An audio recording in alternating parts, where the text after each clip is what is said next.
प्राचीन अन्नपूर्णा माता मंदिर परिसर में शिव महापुराण का आयोजन किया जा रहा है। अन्नपूर्णा माता मंदिर परिसर में 26 दिसंबर से शिव महापुराण का आयोजन पंडित ब्रज किशोर शास्त्री राधे राधे द्वारा शिव महापुराण श्रवण कराई जा रही है। इसी कड़ी में कल भगवान शिव की बारात का विशेष प्रसंग इस महापुराण में देखने को मिला, जहां भारी संख्या में माता बहनें बुजुर्ग इस महापुराण का आनंद लेने के लिए मंदिर परिसर में उपस्थित हुए। पंडित शास्त्री ने मीडिया शिव चर्चा करते हुए कहा कि आज के युग में जिस प्रकार से नवयुवा नशे के उसमें खो रहा है, मैं यही चाहता हूं कि वह भगवान की भक्ति करे, सुबह सुबह मंदिर में जाए और अपना ध्यान भगवान के ऊपर रखे, क्योंकि शिव ही एक ऐसा स्रोत है जो मनुष्य की हर समस्या का हल करता है। ऐसे ही आयोजन में कई जगह पर करता आया हुआ और आगे भी इसी प्रकार के आयोजन करता रहूंगा। मृत्युंजय महादेव त्राहि मां शरणागत जन्म मृत्यु जरा व्याधि पीड़ितं कर्म बंधनै। ये शिव महापुराण की कथा 26 तारीख से 1 जनवरी तक चलेगी। और आपने प्रश्न पूछा तो भगवान शिव महापुराण की ऐसी कथा है कि जो औघड़दानी है। जल के चढ़ाए से जमलोक नहीं जान देते,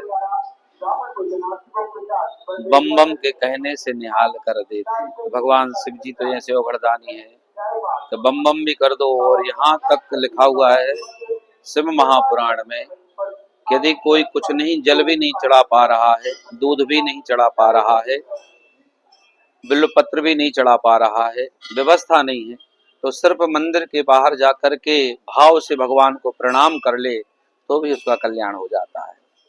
वैसी कल्याण प्रद भगवान शिव जी की कथा है और नाम ही शिव है। शिव यानी कल्याणकारी कथा भगवान शिव की।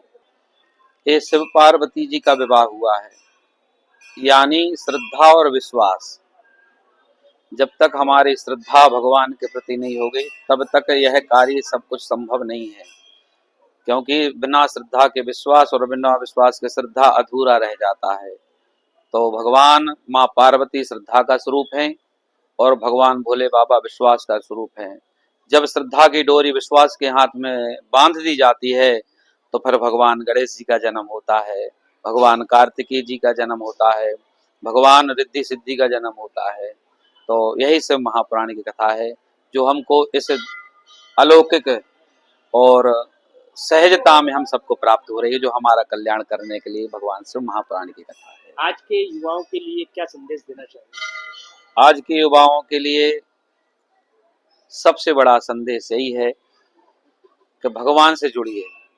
हम कहते हैं कि आपके लिए जीना है तो शिक्षा का, भौतिक शिक्षा का होना जरूरी है, लेकिन अध्यात्म में जीना है तो आध्यात्मिक शिक्षा का लेना जरूरी है। और हमारा यह भौतिक जीवन साधन है, साध्य नहीं है। साध्य तो भगवान है।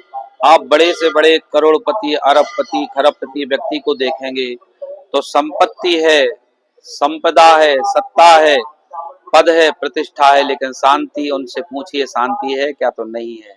शांति जब तक भगवान से नहीं जुड़ेंगे, भगवान शिव से, भगवान कृष्ण से, आपका जीवन आध्यात्म से नहीं जुड़ेगा, तब तक आपको शांति होने वाली नहीं है।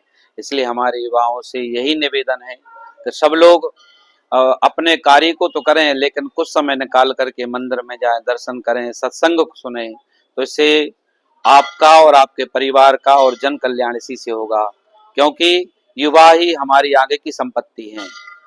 यही कहना चाहते हैं कि भगवान से जुड़ें और भगवान का थोड़ा समय निकाल करके भजन करें, सत्संग। इंदौर से संवाददाता कमलेश मौर्य की रिपोर्ट।